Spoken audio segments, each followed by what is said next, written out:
حضرات محترم، بڑے خوبصورت انداز میں حضور سیدنا عبد القادر جیلانی محی الدین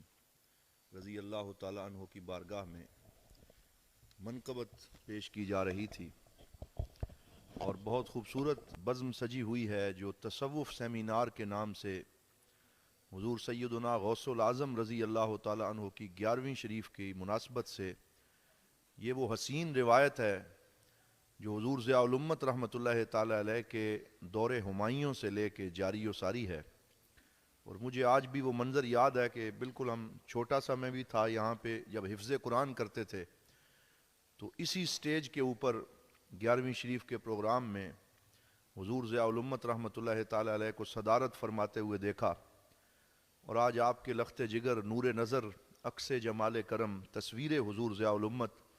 حضرت قبلہ ڈاکٹر ابو الحسن محمد شاہ صاحب الازہری زیدہ مجدہ جلوہ فرما ہے۔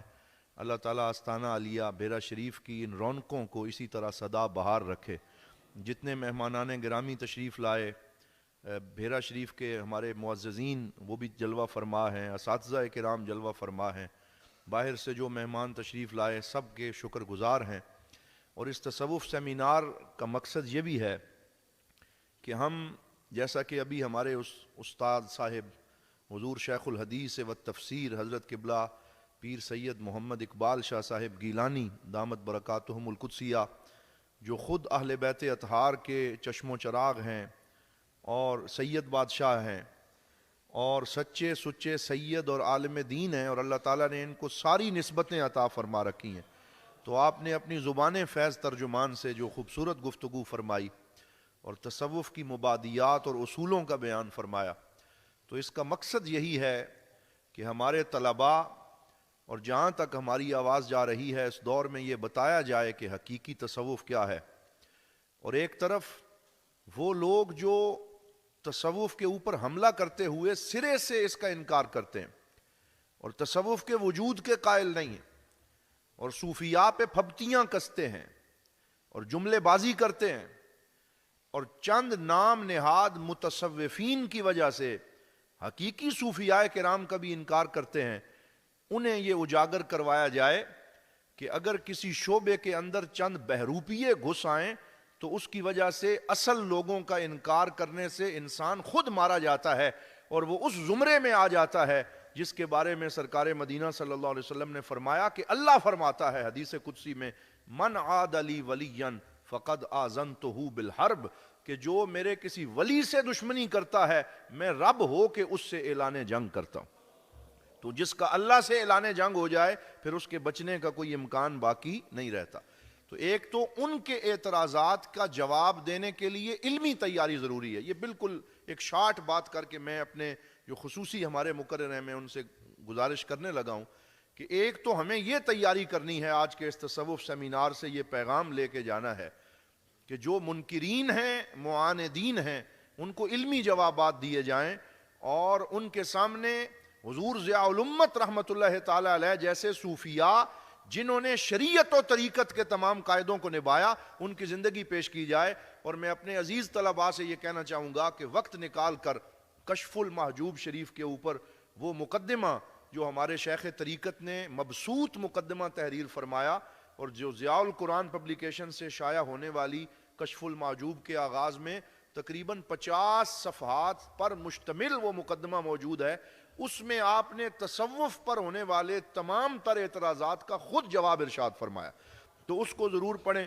اور اس کو پیش نظر رکھیں۔ اور دوسرا یہ تو ہیں جو باہر سے اعتراض کر رہے ہیں،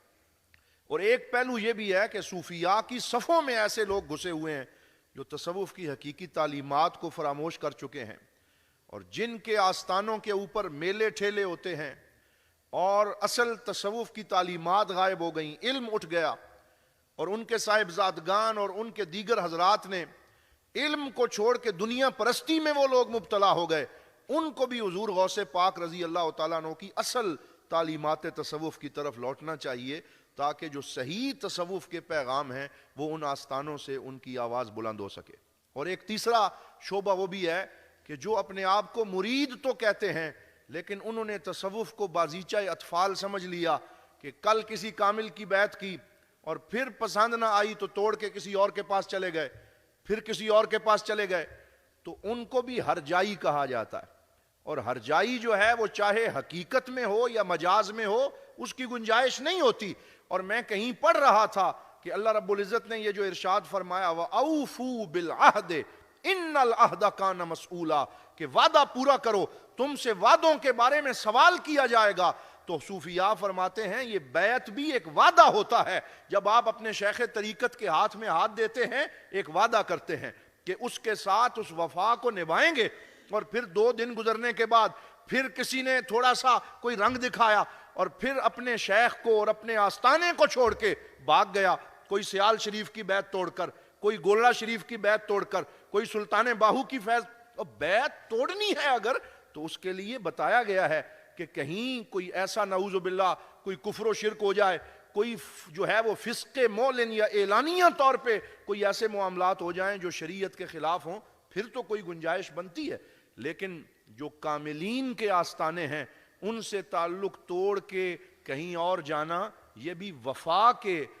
جو ہے وہ اس کے متنافی ہے. اللہ تعالی ہمیں اپنی وفائیں نبھانے کی توفیق عطا فرمائے. اس چند جملوں کے بعد میں نہایت ادب سے درخواست گزار ہوں، آج ہمارے مہمان ہیں، یہ سیال کوٹ کے ساتھ ظفر وال جو جگہ ہے وہاں پہ اب پنجاب کالج کے اندر آپ استاد ہیں، اور اس سے پہلے مدینہ منورہ کے اندر العقیق جو مدرسہ ہے اس کے اندر اور جو وہاں یونیورسٹی ہے اس میں بھی آپ پڑھاتے رہے اور ایک طویل عرصہ مدینہ پاک میں قیام کیا. میری ان کے ساتھ شناسائی 92 کے صبح نور پروگرام میں ہوتی رہی اور اگٹھا ہمیں وہاں پہ گفتگو کا شرف نصیب ہوا. میں نے جناب کا جو حسن کلام دیکھا اور حسن اخلاق دیکھا تو میں نے انہیں دعوت پیش کی حضور قبلہ ڈاکٹر صاحب کی طرف سے اور اساتذہ کرام کی طرف سے کہ آپ کرم نوازی فرمائیں اور آج کے ہمارے تصوف سیمینار میں آپ خطاب فرمائیں. میں نہایت ادب سے التماس گزار ہوں ہمارے محترم مہمان جناب علامہ پروفیسر واصل اویس صدیقی صاحب تشریف لاتے ہیں اور آج کے ہمارے اس سیمینار سے خطاب فرماتے ہیں. استقبال کیجئے. نعرہ تکبیر، نعرہ رسالت، سیدی مرشدی، لجپال لجپال، دین و ملت کی ضیاء،